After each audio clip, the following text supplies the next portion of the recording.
Olá! Quem já se aventurou a ensinar arte provavelmente já se deparou com um dos maiores desafios dessa área. Hoje a gente vai mergulhar a fundo nesse dilema. Como, exatamente, nós avaliamos o processo criativo? E aqui está a pergunta que, olha, tira o sono de muitos educadores. Como se dá uma nota para criatividade? Como a gente transforma algo tão pessoal, tão subjetivo, num número e uma planilha? É exatamente esse quebra-cabeça que vamos tentar montar juntos.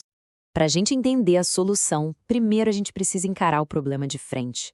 Vamos falar sobre o dilema da avaliação. Aquele modelo tradicional de ensino, focado no certo e no errado, simplesmente não se encaixa bem quando o assunto é arte, e nós vamos ver por quê. Pensem nisso como duas filosofias bem diferentes. De um lado, a gente tem a avaliação classificatória. Qual o foco dela? Apenas o produto final. O objetivo? Dar uma nota, um rótulo. Do outro lado, e é aqui que as coisas ficam interessantes, temos a avaliação formativa.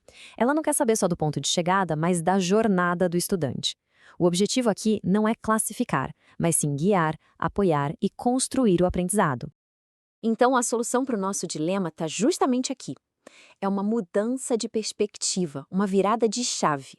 É parar de focar só no produto final. Em vez de olhar apenas para o destino, vamos começar a valorizar a viagem.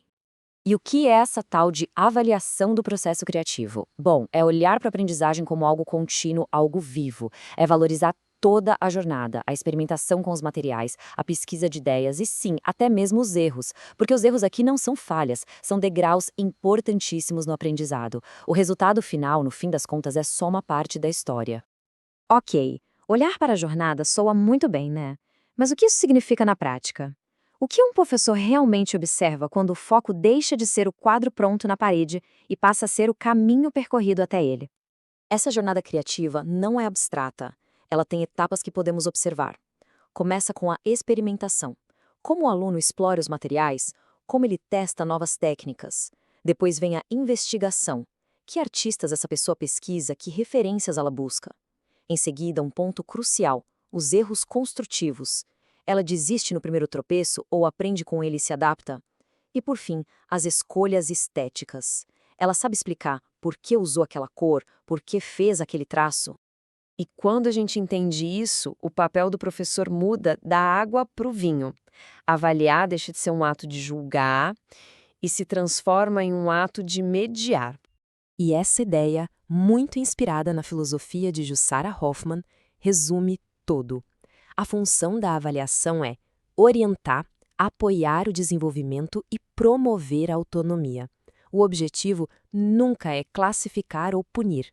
Essa é a alma da avaliação que a gente chama de mediadora. Quer dizer, o professor deixa o martelo de juiz de lado e se torna um mediador, alguém que não está ali para dar a sentença, mas para acompanhar, para questionar, provocar e, acima de tudo, facilitar o caminho do estudante. Certo, mas vamos à prática. Se o processo é essa coisa fluida, contínua, como é que a gente documenta isso?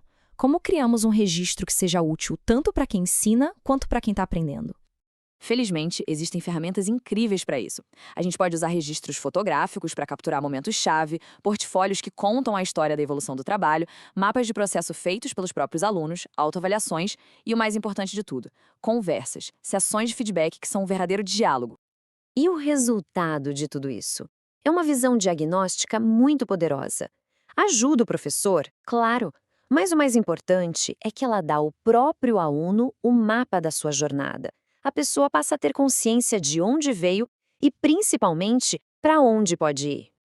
Mais atenção, para essa abordagem funcionar, o ambiente tem que ser o certo. O que a gente precisa fazer?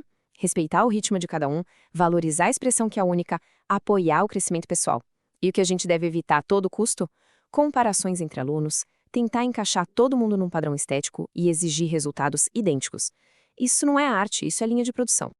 E agora, vamos dar um passo para trás. Vamos conectar tudo isso à pergunta fundamental. Afinal de contas, por que ensinamos arte? Qual é o verdadeiro propósito por trás disso? Porque os objetivos reais da arte vão muito além de aprender a desenhar bem. O que a gente busca de verdade é fomentar a sensibilidade, nutrir a criatividade, desenvolver o pensamento crítico e promover a compreensão cultural.